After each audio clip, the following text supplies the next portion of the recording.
Welcome to Astro Chat with Anne Sundell, Kimberly Williams, and Monika Anna. We are three professional astrologers living in three separate countries, coming together every new and full moon to share our 3 points of view on astrology. Whether you enjoy deep dives into the current transits or you are just beginning to learn about astrology for the first time, there is a place for you here. All that is required is an appreciation for astrology, along with a respect for the various traditions within it. So grab a mug of coffee, your favorite cup of tea, or any other beverage of your choice, and join us for a chat on the astrology of the next 2 weeks. Hi there, everybody. Welcome back. Happy holidays. Hope your December is treating you well. It's time for another Astro Chat. And once again, it is myself, Kimberly Williams, and Monika Anna. And we welcome you back to chat about the upcoming full moon in Cancer. In fact, we're going to be looking at December 26th at 6:33 p.m. here in Central Time Zone of the United States. Across the pond, it'll be the next day, December 27th at 12:33 a.m. or half past midnight. 2:33 a.m. over in Finland. If you do military time, please do the conversion on your own. 3 time zones, that's as good as I get. We're looking at the time period from December 26th until basically January 11th, which is when we'll have the next new moon in Capricorn. During this time, well, there's not as much as last month happening. Some of the things that really stand out, in addition to the lunation that we're going to look at, is the fact that Venus will ingress into Sagittarius. So if early degrees of Sagittarius are important in your chart, you might want to pay attention to her on the 30th of December as she does that. Of course, Mercury continues retrograding, and interestingly, the retrograde will retrograde back into Sagittarius on December 23rd. But we're going to be dealing with that retrograde until next year, till January 1st or 2nd, depending on where you live. And Jupiter, we'll see Jupiter shifting direct also on the 30th of December. So those are the big things that are happening in terms of transits during that time period. But we have a lot to look at just in the lunation chart itself that I think will keep us pretty occupied during the upcoming 45 minutes to an hour that we have to chat. Before we jump in, just a quick reminder, if you haven't already subscribed, please do so down below. If you are watching us on YouTube, it really helps us with our channel. And for those who are listening to the podcast, thank you, thank you, thank you. And be sure to hit the notification bells or whatever it is that you need to be notified with your platform, because we do come out about once every 2 weeks, just before the different new and full moons. Okay, with all that housekeeping done, I am ready to turn it over. And Monika, why don't you start us off by talking about the Sabian symbol? Yeah, so the Sabian symbol for this lunation in Cancer is at a railroad crossing, a car races with a train. So I literally just have a picture from one of those Hollywood movies, you know, when we're trying to get some action-packed situation and there's this freight train that we know is not going to stop for anyone, and it will just plow through anything. I mean, those amazing huge freight trains that usually go in like Canada when there's just so much snow, and they just like the snow just goes into million little snowflakes when the train goes through it. And in those movies, usually there's this, you know, super duper hero that's trying to outrun the train or, you know, drive just in front of it. It's really interesting symbol, Sabian symbol for this lunation, because we have lunation in Cancer, which is such a homely, traditional kind of individualistic sign. And then we have this this tension between that individual car, you know, chasing this huge, humongous train that carries, you know, a bigger load or bigger bigger amount of people. And that tension between individual and what I want to do and where I want to drive, you know, literally drive, and where I want to go in my own car, designing my own road, going on my own path, versus the train, the collective that carries numerous amount of people to a specific design destination. It's really interesting. It really reflects quite nicely the kind of Cancer Capricorn polarity. What does it mean in my home environment, being brought up in my traditional family home, and what is the collective, what is the calling of the Capricorn? Where do I need to master my own individuation to be part of society, part of that bigger train? Yeah, and we were having a great conversation about this before we started recording because a lot of folks out there have interpreted this particular Sabian symbol as sort of you can't always win against the machine or the collective has more power and it can squash the individual, right? And we were having a conversation, of course, Monica being our representative Aquarian was like, wait, but it is often the spark of the individual that makes the tide turn. Yeah, and Yeah. I was sitting with this and thinking, as I was sharing with you earlier, I think sometimes it takes that train. Uh, okay, just a little background story. So I live in Texas where we have really long trains. In fact, if you see a train coming up to the train crossing and you don't make it through that crossing before the gates come down, you might as well just turn the engine off because you're going to be parked there for a good like 20 minutes to half hour in many cases. So there's like pressure.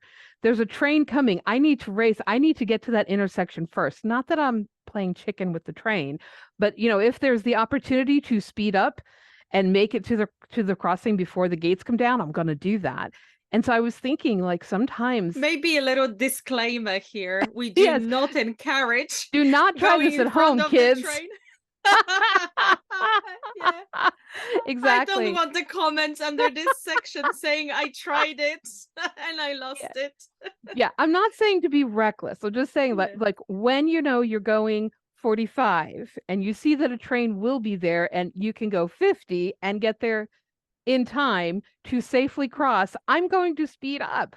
And it takes sometimes the pressure or the momentum of the collective to Mm. make this particular individual car of mine speed up. And when I think about this in terms of society and that Cancer Capricorn kind of energy, it is often when I see society doing things that I perceive as a potential train wreck brewing that make me want to step up my game, to go a little faster, to contribute more, to maybe put my emotions aside.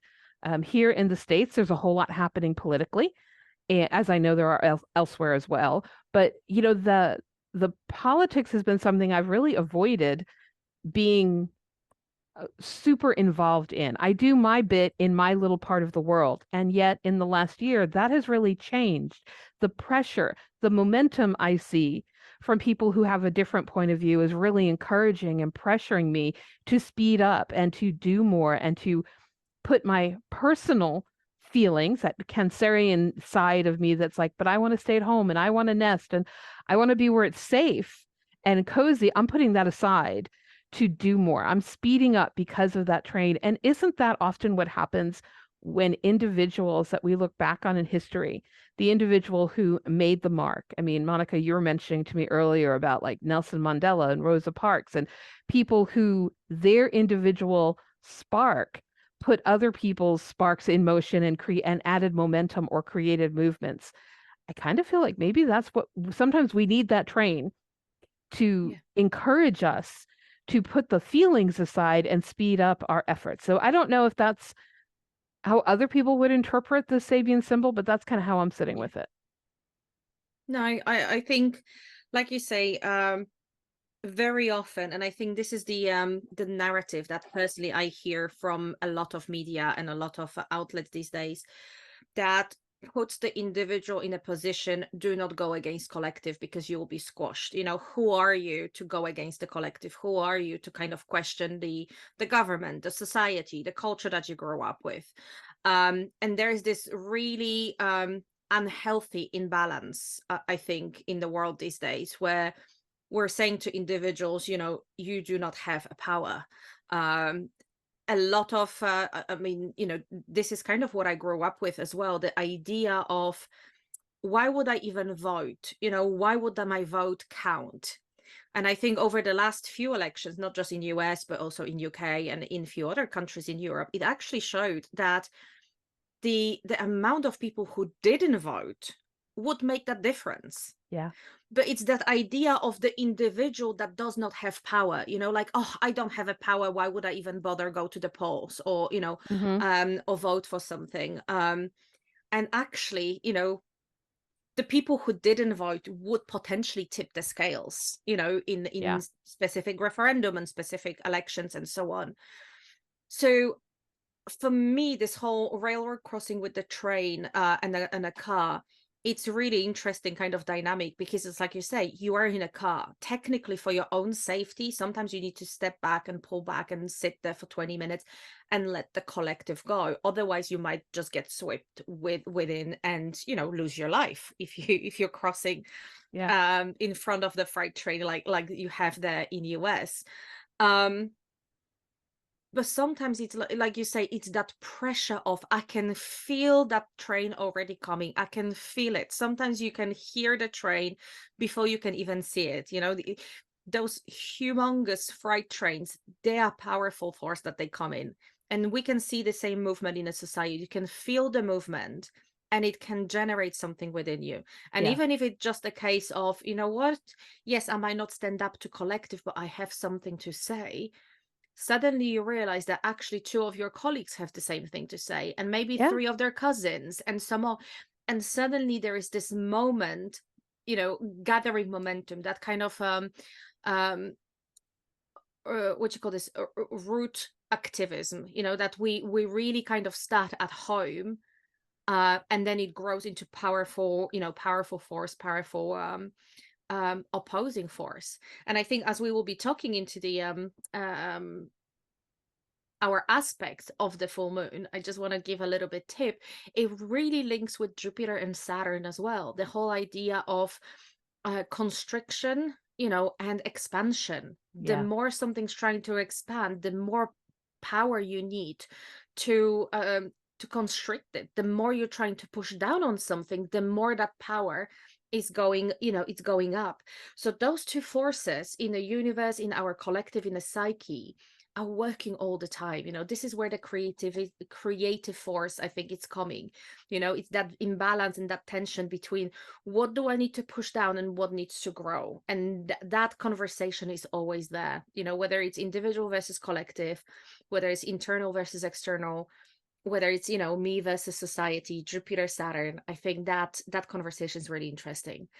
And like I said, it's really interesting to have this Sabian symbol at the new moon of full moon of Cancer and a Capricorn polarity. Yeah. It speaks interestingly to those, me versus the world.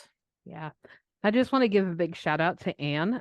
I so wish she was here because I'd love to hear her impression of this. And I'm looking Yeah. forward to our next episode when she will be with us as our opening to 2024. But I just want to give a shout out because I've always found Sabian symbols interesting and intriguing. And I've kind of looked at them periodically, but I haven't really stayed with it and consistently worked it into my reading until she introduced it here on this podcast and got us looking at it every 2 weeks. And it's like you say, it kind of changes the way I'm seeing that Cancer Capricorn polarity. It's influencing the way I'm interpreting that Saturn and that Jupiter of society energy, the big train. So yeah, I'm really enjoying this. I hope our audience is as well. And that's what I love about when the three of us get together is the diversity. I just feel that my astrology is enriched when I learn about what you or she is doing. So just shout out. Anne, I know you're listening and can't wait to see you again in 2 weeks. Okay, so with that, let's talk about the Cancer full moon. Well, as most of you know who have been listening to us for a while, right? There's the two sides here. There's the full moon. Full moon energy is all about both what has expanded, what has been growing the last 2 weeks, and you are now ready to release. And in that moment of releasing, it is also about stepping into the beginning of the waning. It's the culmination of the waxing, the beginning of the waning, right? We're straddling a foot on both sides. So the bringing things forward, bringing it up and releasing it, and then the beginning of the letting go. So it's a culmination point, really, every month that we experience. So it has a lot of energy just from that. And then you layer on top of that, it is the energy of the Cancerian vibe, the Cancer sign of the zodiac, which home, family, nurturing, our emotions, what it is that makes me feel safe and comforted. And of course, because it is a full moon, right? The sun and the moon are opposite each other. There's a bit of tension with this release. There's also the what is the projection, as you're always talking about, Monica, like what the projection aspect of the lunations are so strong during full moon time. And let's face it, during the holidays, we want to feel safe, we want to be with family, and family can be a place where we've experienced a lot of personal wounding. Often the I want to say, holidays, or do we really want to be with the family? Or is that this Hollywood picture perfect? yeah, I'm just thinking sometimes, the Kevin at home, the Home Alone movie. For some people, especially introverted, the Home Alone holidays might be actually a perfect holidays. It's yeah, the respite from the family. yeah, yeah. And then there's a lot of folks who are sad, who are blue. I mean, holidays tend to be Mm. holidays and the end of the year. When I say holidays, I'm thinking not just the popular ones we know of at this time, but also the New Year's, the everything about this time pushes us to we're supposed to the conditioning of society, very Capricorn, is that we are supposed to be happy, we're supposed to be festive, we're supposed to be, the perfect family, free of dysfunction and together. And the reality is that so often that's not the case. And so here comes that Cancerian side of what I'm being told I want and what it is that actually makes me feel happy and safe and nurtured may or may not be in alignment. And there can be a whole lot of projection around what we feel about that. And I think the fact that the Cancer full moon always falls pretty close to one of the holidays of the season has a lot to do with that idea of, in my mind, if we took society out of the mix, this is the time of the year when we're in the middle of darkness. We're halfway through winter. It's a time of being grateful that we've survived this far and nesting and settling. It's actually a time for quiet, for being at home, for, settling in terms of if we were just living out in the world, a survival kind of challenge. It's the society, that opposition of Capricorn, the society aspect that often can bring in what needs to happen, what needs to shift. I need to be with people. I need to be out. I need to be connecting. There's also something, okay, that's heavy, I know, shifting gears. There's also something about a Cancer full moon that for me is very much about getting in touch with what I desire before I jump into the setting those New Year's goals or resolutions. This is a time to really feel, for me, the beauty, the strength, the gift of the energy of Cancer is to get in touch with what I truly feel and what my emotional state is and what it is that supports me and makes me feel loved and nurtured and safe and happy, right? So whether we're choosing to expend our energy making time for those things and those people that fit that description, or whether we're using that time to be more reflective and introspective about really getting in touch with, I think this is a beautiful time to get some clarity about what we have been told or what we tell ourselves, the conditioning factor, the labels that this is what I'm supposed to do. This is I either achieved my goals for this year or I failed. Very Capricornian. No, no, no. How about this is how I feel about where I'm at right now. And this is what I'm feeling I need to feel better. Or this is what I'm feeling excitement about and what I want and these are the people I want to share and connect with. So I would say this is a wonderful time to make extra space for getting clarity about what we're feeling and how those feelings motivate and drive us and can dictate whether we feel joyous or we're feeling scared, whether we're feeling accepted or we're feeling rejected. Okay. It's a little heavier than my normal recap on the lunation, but there we go. What are your thoughts, I know Monica? it's usually me who kind of goes like, deep and dark. You try to keep it at least a little bit more positive. Well, I like what you said. I mean, I agree with your approach. And I really liked what you said about the projection and what it made me think as well. I started making some notes here. What it made me think about is how, as families, and that kind of goes back to our, religious family or our country as family, right? Nation family, how we love to project certain image that's not necessarily the one behind closed doors. Mm-hmm. It's the big traditional family, projection, and then behind closed doors, the husband is cheating, the wife is cheating. Do you know what I mean?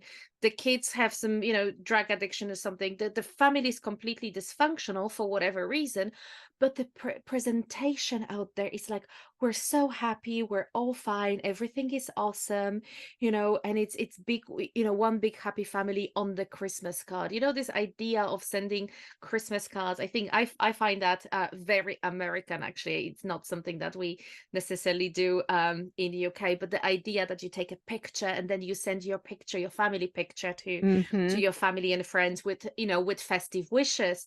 And again, it's that family picture. I have, I straight away have this the background music from Pink, the family portrait. And Cancer is ruled by moon.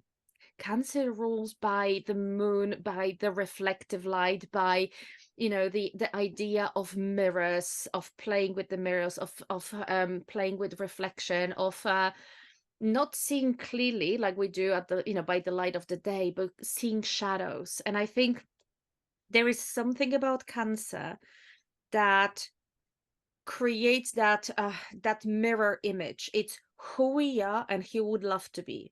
What's our family behind closed doors? And quite frankly, I always say that what I do love actually about holidays, it's not the perfection.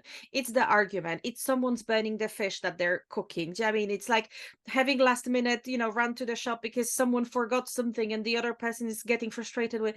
I kind of do like that little chaos, because that imperfection is real for me. It's the kind of like, oh, we just invited you to dinner. Please come and sit with us. And it's that fakeness that I personally cannot stand. But that is a Cancer. Cancer asks you, what are your roots? What are your foundation? And emotionally, can you actually handle that? It's like in the song, can you handle that? Can you handle the emotional baggage that you get through your family line, whether it's good, bad, or indifferent? Can you handle that? Can you handle being, with your family? Because that's a lot of, even when we're not looking into the karmic stuff, that's still a lot of generational conditioning, generational trauma, generational baggage that we carry, from our parents to grandparents to great grandparents. And also the idea with Cancer as well, when we think about holidays and this full moon, uh, very often we think about, I'm traveling home for holidays. I mean, I dare someone who's listening to count how many movies around holidays is about going home for Christmas and being stuck in a snowstorm or on the airport or in the Yeah. village, and you can't come back to city and then you fall in love, with the person. There is this idea of you're going back to your roots, you're going back home, you're Mm. going back to the place where you grew up. And again, like in that Hollywood movies, you have something reflected back to you. When we go back to the world, when we go back to Capricorn, to our corporate job, to our, you know, career world, to the world where we're trying to individuate and master certain craft and become someone that is actually part of the society, very often we're going so far away from those roots, from those Cancerian roots and Cancerian emotional intelligence, because we pay too much attention to the Capricorn, to that structure that we need, to that um very structured, stern kind of way of working. And then on holidays, we're catapulting back to our home life, back to the family. And very often family will see us the way they saw us when we were 12 or 16. This is what's tricky. You're a 40-year-old woman killing it out there in the world, and the family remember when you had braces on your, and how funny it was. And you're like, oh my God, I run 3 businesses and have 200 people reporting to me, and you remember me as 12-year-old, at that party that I don't know, had braces and no one wanted to play with. This is so triggering because it shows us again that reflective what's out there in the world and who we are to Hmm. our roots and our family. And I think with the full moon, and again going back home, that reflection is so so out there, we cannot not see it. And I Right. think this is the reason so many people sometimes choose not to go back to their homes, for family. There is the excuse, oh, I can't try, I can't find the flight. It's too far away. It's too expensive to travel on during holidays.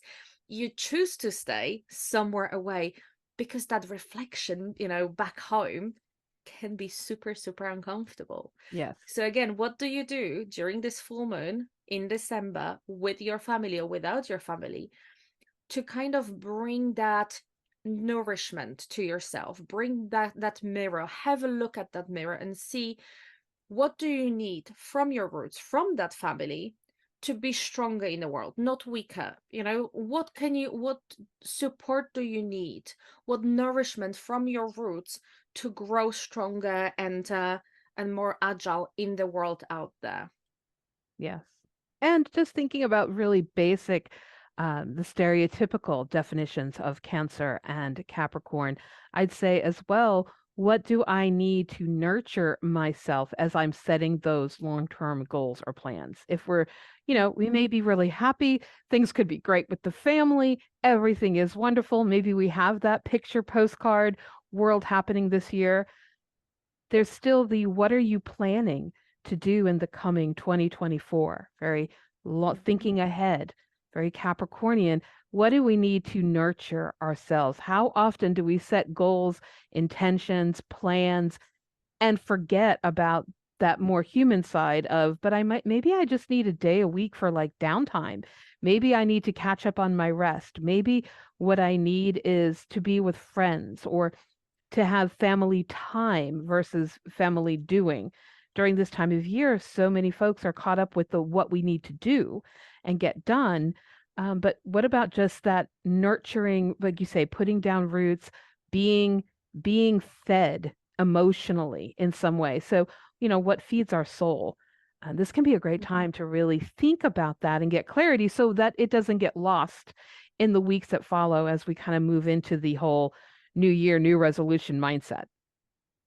I love that. I mean, for me, Cancer, Capricorn, Cancer being at the bottom of the chart, and then Capricorn being at the top.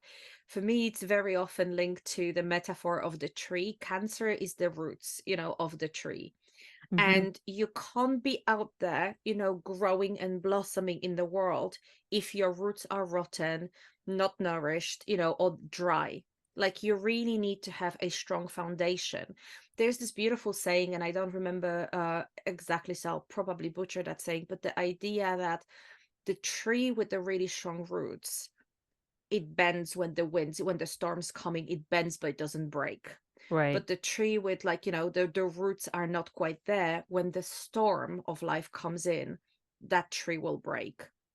Yes. And I think this is whenever I think about Cancer Capricorn, for me, that saying comes to mind. Mm. If you can nourish, like you say, nourish your roots, your foundations, you will go out there in the world and no storms will break you because you will have that strong foundation. You will bend, you will crack, but you will not break.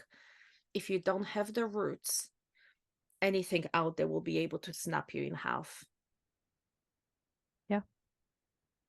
All right. Well, let's look at some of the aspects. Now that we've talked about the general lay of the land, Yeah. let's look at the details of some of the aspects. Give me 1 second and I will pull up the chart for us to look at. All right, welcome back. Here we go. So Monica, why don't you lead us off with talking about the lunar aspects? So the main one that we see is full moon making a sextile to the planet Jupiter and trining planet Saturn, which again, as we were talking earlier, it just so beautifully framed that Sabian symbol as well.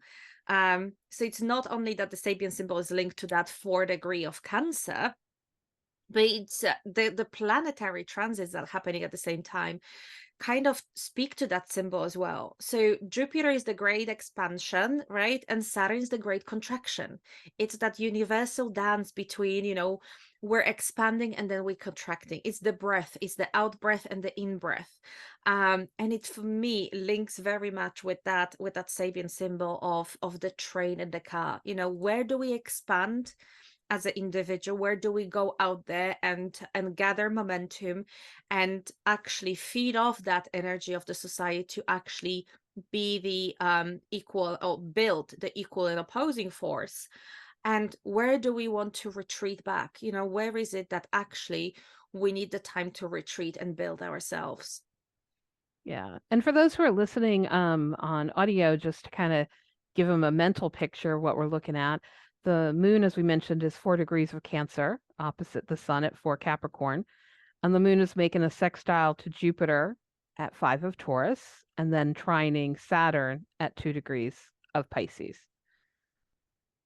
So I think the fact that the moon, you know, in in her own sign, the moon in Cancer, making a trine to Saturn and Pisces. It brings I love the symmetry here because the moon is in her own sign making a trine to Saturn and Pisces, so lots of water. And Saturn is also making the sextile to the sun in Capricorn. So you've got, the moon is in her sign of rulership.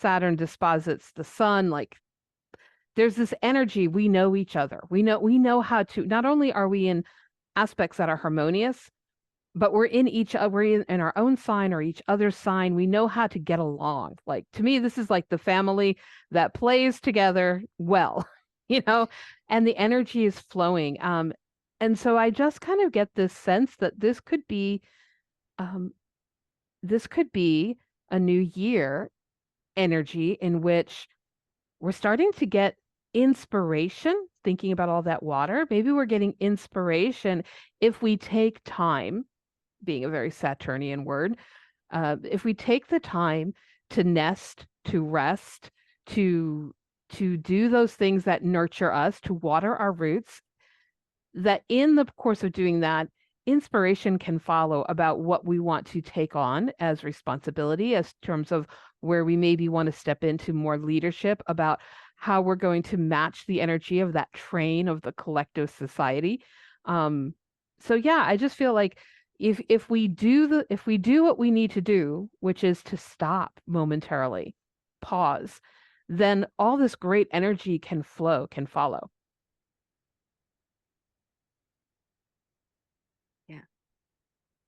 No, it's a very beautiful flowing aspect, isn't it? It's Yeah. either a what I call it the blue aspect, so the sextile and the trine, and also with 2 planets in water and 2 planets in earth. It's an aspect of giving a birth, isn't it, to something. Like the earth and water for me, it's very much, if you want to plant something and watch it grow, you need those 2 aspects. You need earth and water. Hmm. Earth on its own, it's not going to bring anything because it needs that nurturing element of water. Water on its own is not going to birth anything because again it needs the stability and material kind of manifestation of the earth. But them two together, that's when you put the seed and you watch it grow. You nurture it and you watch it grow. And I Yeah. think, like you say, the sun sextile Saturn, Saturn sextile Jupiter, Jupiter sextile moon, they kind of got connected. Yeah. All 4 of them, it's like you say, it's the family coming together. It's the Saturn and Sun and Moon, and then Saturnian archetype and Jupiter archetype. It's But this is for me again, when we're sitting around along a big family table, if you're lucky enough to have those, family and generation and uncle and aunties and grandmas coming for a big meal, you see those characters on, within that table. You can see those stern part of the family who are very much by the tradition, and why, the soup is done the wrong way, or why, the chicken or the turkey or the fish is done the wrong way. And and that's how it should be because that's been done for generation. And then you have this Jupiterian people who just literally, they're going to eat the food and go to Hawaii or go to festival or something because they're so kind of out there expanding the horizons, and not necessarily following that tradition. And it's a really lovely mix that can bring something, that can grow something. For me, Yeah. Saturn and Jupiter, the best, how to say that, uh, the nicest manifestation of both of those planets, that kind of breathe in and breathe out, can create life.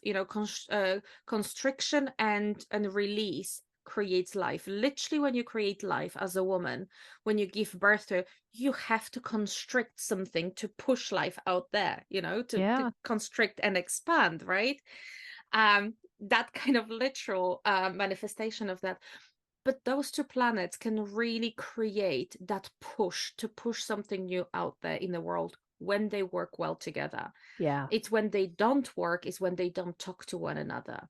When the expansion doesn't understand that boundaries are healthy, because anything, even the too much of the good thing can be a bad thing, right? You Hmm. wouldn't want to have a chocolate cake every day, because you would have a diabetes in like a week. You want something savory, or you want something else, you want eggs. You wouldn't have a chocolate cake every day for months on end.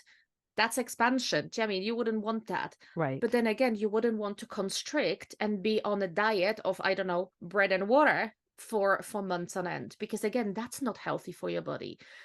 Even nutrition advice that is given, it's good to have a detox, it's good to have a potentially fasting periods in your life, but this is not constant. You need expansion and you need constriction.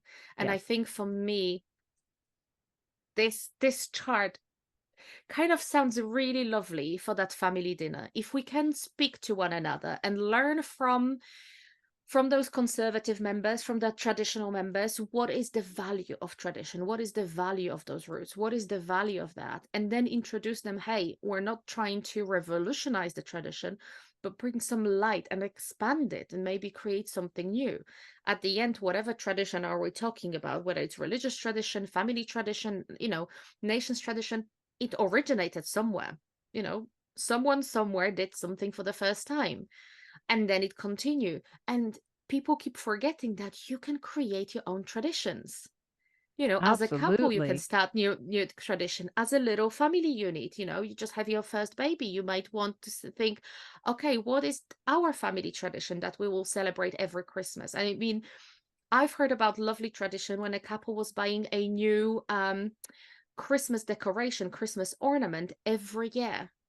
So the Christmas didn't look like from the Christmas tree didn't look like from the shop, all blue and gold, or Right. blue and silver. It was all those weird things. But you remember that this one was when the baby was 1, and this one was when the baby was 2, and this one we bought on the holidays when the baby was 3. And that's a tradition that, can continue for years to come. And then remember when grandma was 1 years old, they bought this decoration. We can start new tradition, we can expand. So if we can have those conversations in that spirit of festivities, in that spirit of goodwill, I want to have conversation with you about your tradition and my expansion in the spirit of goodwill, not to put you down, not to expand but to have that kind, joyful conversation. I think it can be actually really lovely. I want to segue into that idea of conversation, but first I'm going to say just one thing. When I weave together in my mind the sun in Capricorn, sextile Saturn in Pisces, sextile Jupiter in Gemini, sextile the moon in Cancer, what comes to me is, Jupiter, Jupiter in Taurus. oh, sorry. Thank you. Yeah. Um, what comes to my mind is this idea of my consciousness is guiding my breath, my actions of pulling within and being still and recognizing where I want to put my energy and breathing out and expanding out and doing the work of putting my energy out there to grow the things I want to grow. And all of this fueled by what supports and sustains me. Like, I love it. It makes me feel warm and fuzzy seeing these four that often don't work together well. Like, often it's a Saturn Jupiter mix is I feel like I've got one foot on the brake and one foot on the gas, and I'm not working together in rhythm. So, not to say it will be effortless. There's certainly effort involved, but if we use our consciousness and are aware, I think there's the potential here for a lot to develop a lot of harmony and to really get into the flow of whatever's calling us in our life to step into that flow. Yeah. So, you ready to talk about the conversation piece? Yeah, so Let's I'm with you. This could be a great time where we want to converse with people about ideas, about ancestry, about traditions, about whatever. And Mercury's retrograde. And Mercury is Yeah. conjunct Mars. And oh, Mercury and Mars are both under the beams of the sun. So let's and if we're gonna unpack all of it, let's just throw the rest into the mix. We've got a square between that Mercury and Mars. Mars is at 23 of Sagittarius, Mercury's at 25 of Sagittarius retrograde. They are squaring Neptune at 25 degrees of Pisces. And they are also making harmonious aspects to the North and the South node, which pull in wide orb, could pull in Chiron as well. So, wow.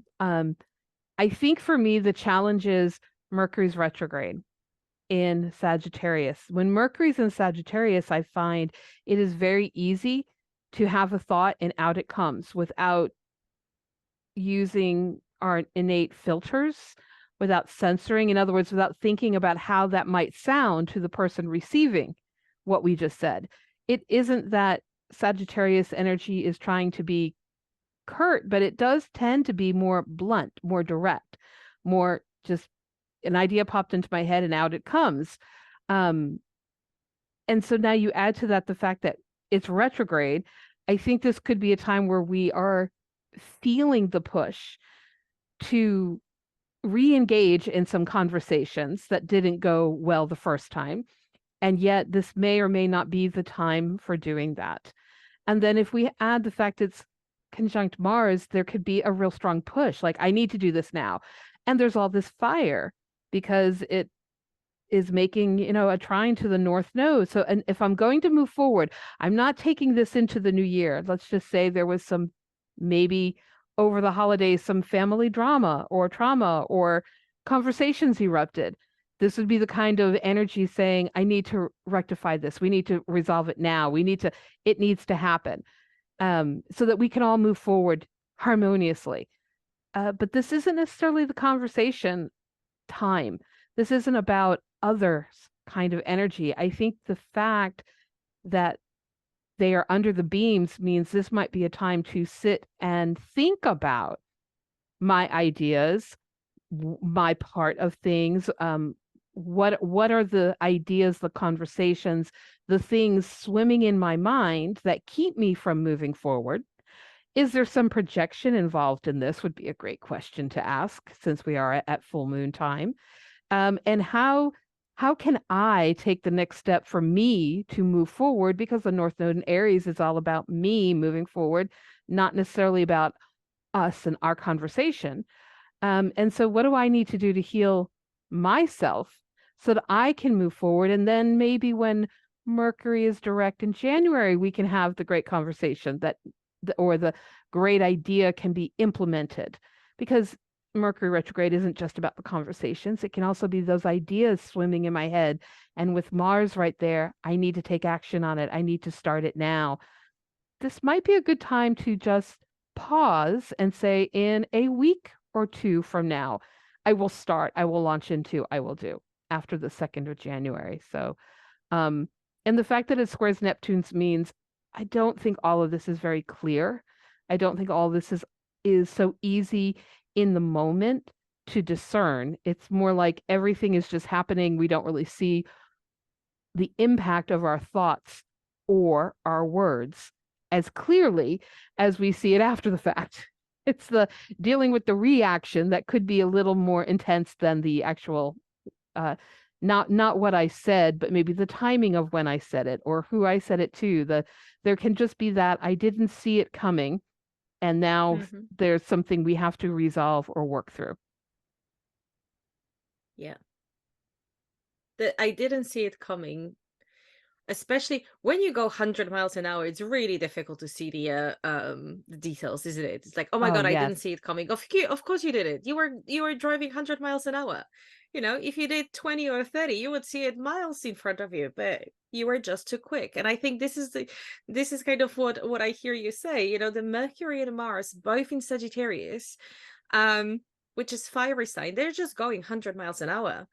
um What's interesting as well, we're talking about conversation. Not only Mercury is under the beams and in retrograde motion, but also I'm looking at this chart, and the only thing in air is South Node. There is no planets in air.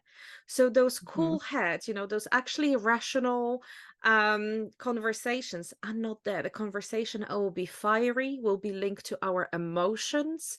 It might, I want to say, might get physical, you know, but they will be all about fire and passion and emotional response. So very actually, festive and very much, full moon Cancer when we go to the family. And it seems like again we're retreating back to who we were when we were 16 or 12 or 8, and we behave irrationally. yes, We are ruled by our emotions in situations like that, and not by the whole cool rational approach that we have. There's so many times that I heard this, oh, when I'm with my family I don't feel like myself, because it's just like they're just playing on my emotions and triggering me to the point where, I don't feel myself. I'm not the rational, objective, right. person that I am out there in the world with potentially my friends, with my coworkers. But I go, oh, mom, don't say that. Um, and I think this is when I'm looking at this chart, I think the air element will be missing. The air element will not be there. So we will be trying to grasp for it. We will Yes, try to grasp for that rational, for that coolness, for that objectivity.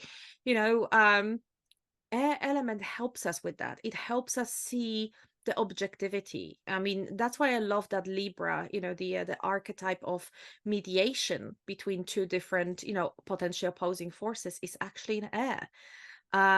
Because you need the coolness, objective approach from air to see from all angles, and yet find that middle ground, or find that spot where you can mediate different conversations. yeah, With Mercury and Mars in Sagittarius, Sagittarius is such a passionate sign on its own. It's the sign of a preacher. I mean, when I see Mercury in Sagittarius, is the sign of the preacher. And regardless how you, not necessarily religious preacher, there are scientific preachers, there are, corporate preachers that will preach their only way of salvation. Like in a company you can only use this software for accounting, it's the best software, and you have those preachers in every company that will try to sell you on the only way that they know, the only way to find meaning in that space, whether yeah, it's, like I said, religious guru who's preaching from their beliefs, whether it's science, science. And again, science and religion very often seems like two sides of the same coin. They're preaching something as well. Or whether it's, your colleague or your mom, or your boss. This loaded Mercury in Sagittarius is very much, I'm trying to share the passion that I have for the subject with so much fire that it can come across like I'm standing on the podium and preaching to the, Yes. choir. Um, with that square to Neptune, there might be this tension between what I'm trying to very passionately say and what is the tension of something hidden, of the depths of the illusion that I cannot see. I'm preaching the best solution, but I actually don't see the whole solution. And interestingly, that Neptune is also making aspect to Venus in Scorpio, Yeah. the hidden Nice aspect of trine. that. Yeah. Yeah, the hidden aspect. Sorry, the Venus in Scorpio. It's what's hidden. What do we value that is taboo? That maybe we shouldn't talk about it. Again, how freaking perfect for the family holidays. It's the whole idea of I'm here. I'm going to drop this bomb. Like something hidden that the family doesn't talk about. That Venus. It's like no, no, no. This is taboo in our family. This is taboo in our group. This is secret and dark and not something that we want to bring to life. And here it is, me being very Mars in Sagittarius, with that Mars. No, I'm not taking no for an answer, Mars. I'm going to break the boundaries, and I'm going to be speaking out my mind. And with Mercury in retro, you might have to revisit that conversation at the later stage and Yeah. say, really sorry, didn't see the whole picture. Really sorry that, with that passion, I didn't see that I might have been triggering you, or I might have brought up something that you didn't want to talk about, or I might have brought up something that was really uncomfortable for you, and I didn't see that. With Mercury in retro, you'll have to go back to that conversation and revisit it. Right. I think it's Again, going to be, oh, sorry, go ahead. no, I want to say I'm a little bit of a devil's advocate, both at work, I think, and in a family. So for me, there's this element of where and how can I push my family to have those uncomfortable conversations around certain taboos in our family. The taboo might be that auntie that we haven't spoken to in 20 years, and some Yes. family members maybe have great connections, and some family just do not even acknowledge her. And suddenly someone comes in and say, oh yeah, I spent the weekend with her. That might be the bomb that we're dropping. It doesn't have to be something, super big. But personally, I do think that those conversations open us up, and maybe staring a little bit, Sure, that but they cauldron. they break, yeah, but they also break the boundaries, they break the illusion. Neptune in Pisces is a great place for visionaries and artists, but also for people who stick to illusion. And again, going back to that full moon in Cancer, are we living within a healthy family dynamic, or are we living into a projected illusion that we're once aspired to be, but actually we're not? And will that fiery conversation and bringing that taboo potentially bring a bit of healing in that? Yes. Yes. Sometimes breaking the boundaries might actually be healing. Absolutely.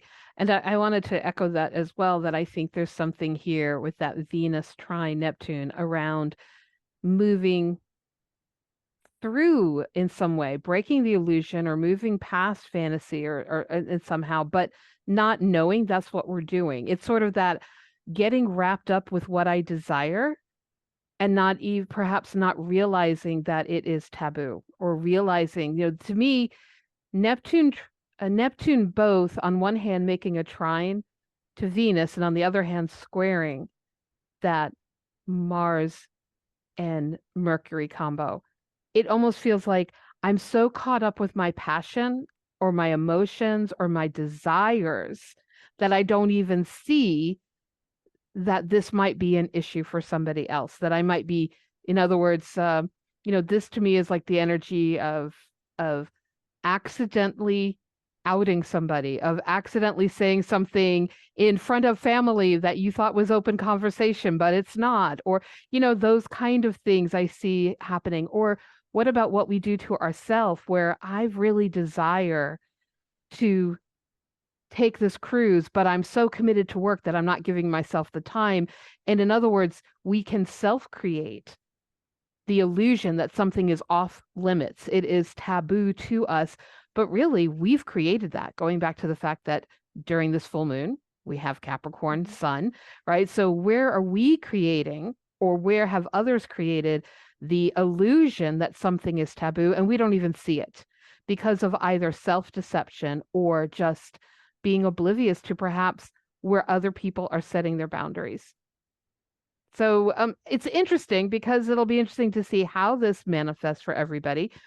Mhm. Depending on what houses that you have, you might want to look at where do you have Scorpio and Pisces energy to get a sense of maybe what some of the themes are around this. But it just seems to me that whatever it is that accidentally pops out of our mouth during this week of this lunation, probably it is divinely timed. It is meant to be brought into the consciousness, the light of consciousness, and it's been hiding in the darkness of the unconscious. And it's time to come forward. But that said, we might have to wait until Mercury goes direct and is back over these degrees before we have that final resolution. And I don't think this is a solo journey because we're going to be involving the people that we connect with or relate with in the course of the what just popped out. So beware of the So Jack in the Box syndrome. I wanted to say I'll be using this your words as an excuse when I accidentally on purpose say something. Uh, so that's my excuse. I Yeah, think we kind of ended up on more positive note that we started, haven't we? I think so. I think overall we've been very gentle with the majority of this particular illumination. Let me put the chart away so that we can get bigger real quick. There we go. Nice to see your face again as we wrap up. But yeah, it does feel a lot like a Jack in the Box to me, sort of the da da da da da da da, and you never know when something's just going to pop. But Mhm. overall, is that in the scheme of things, is it really going to be as big as we think? Probably not, because there's so much harmonious energy. I think just making space. I'm jumping into my tips. Sorry, I just realized Yeah. I'm moving in there. Did you have other things you wanted to say before we did that? Didn't mean to No, I'm still preempt. thinking about the, stirring the cauldron. And as we very often say, the hard aspects, or what we describe as hard aspects, the oppositions and the squares and the harmonious aspects, don't actually mean good or bad. They just mean that the energy flows a bit easier.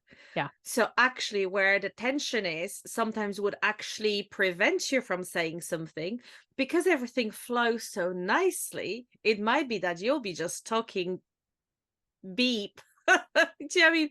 With much more ease, not even realizing. So sometimes actually those harmonious aspect, that doesn't necessarily means it might be easier. It's just easier to be that fiery, be that Mercury, be that Mars. So yeah, interesting. Like I said, I'll be having family over for Christmas. So we'll see how that will go.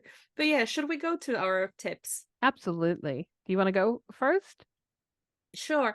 I think I'll go back to the tip that I was discussing earlier in the episode about the roots and then the need for nourishment. So I think, as this is the full moon lunation, and then we will go to a new moon in Capricorn, which will be such a lovely start to the year, and putting the structure and putting the goals and making the New Year's resolution. I think let's start with, to go into the new year, to go in 2024, where do I need to look? Where do I need to draw the strength from? So I would say that things that I'll be thinking and reflecting and journaling about is, how healthy are my roots? And what do I consider my roots? Personally, as a person who moved countries. I'm originally from Poland. Now I live in UK. The idea of roots and being uprooted and being transplanted is very close to my heart. So the idea of, how do I put down the roots? How do I nourish my roots? Where do I take strength from my roots? again, as an immigrant in a different country, very often I'm asked that question. So this is not a new question for me, but reflecting before I go into New Year, reflecting, what is it that I had in my background, in my family background, that gave me the strength? What is it that I can tap into? That is my individual strength. Is it the way I was brought up? Is it the certain values that were given to me by my family? Is it a certain gift or or skills that I've been taught? So I would really encourage you to think about, like I said, how healthy are your roots? Do you feel healthy there, or is there need for healing? Uh, where do you take a strength from? What in your roots, in your foundation, you can tap into and bring that strength into the world? And how do you nourish that? How do you nourish your foundation? So when you go into the world, well, next time we'll be talking about new moon in Capricorn and being out there and, making your way um, and creating a New Year's resolution and goals. Where is that strength going to come from within? Mm, nice, nice. Mine's kind of similar, a little different, but very similar theme. I was looking at that moon in Cancer and then also the energy of that Venus trine Neptune. And I just feel like this is a time, and the fact that we're looking at this full moon happening just before New Year's. So that kind of puts us usually in the state of mind of looking forward into the year ahead. For me, I'm going to be sitting with, what do I desire? What do I desire? I don't mean what do I want? I mean, what do I desire? Salivate. What is it that feeds my soul? What is it that I want to nurture? Because that desire is something that, in order to manifest, it needs to be nurtured. So if I want a relationship, but there's not a relationship in sight, well, maybe I need to start reading some poetry. Maybe I need to put art in my house of couples. Like, it isn't always about the linear steps. It isn't just let me go on match.com and let me set up an account. And there's nothing wrong with doing those things. But sometimes we jump into that very Capricornian linear, what are the steps I need to do to make something manifest? But what about that space in our unconscious, in our heart, in our body, of just being in receptive? Let's, as you pointed out, there's no air, very little air here, right? So why don't I just embrace and be receptive to, what do I desire, and what are the things I can do to keep that feeling of feeling connected to what I desire flowing as I move into the new year? I think that is a very simple action, but it's a very big question.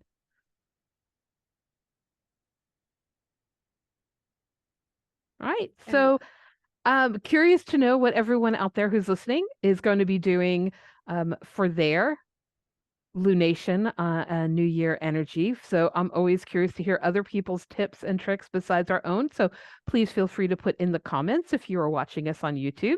Love to hear that. And for those who are listening via podcast, thank you for taking time to tune in and be part of our chat. And enjoy your holidays. We'll see you in the new year. Monika, any farewell comments?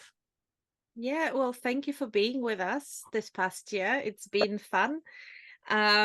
It's been another year of talking about what we're passionate about, and hopefully there's something that resonates there, and you enjoy listening to us and took away something that enriched your life as well. And I'm looking forward to having more of those conversations in the next year. Enjoy your Bye. holidays, enjoy festivities. Bye. Thank you for joining us in this week's Astro Chat. We hope that you enjoyed the discussion and would love to hear about anything that resonated with you. Keep the conversation going by posting shareable content on our Instagram, Facebook, or YouTube pages. You can also email us at astrochatpodcast@gmail.com. AstroChat is uploaded every 2 weeks on the Saturday before each new and full moon. Look for us on your favorite podcast platform as well as on YouTube. You can support AstroChat and receive exclusive content by donating on our Patreon page. We look forward to chatting with you all again at the next lunation of the moon.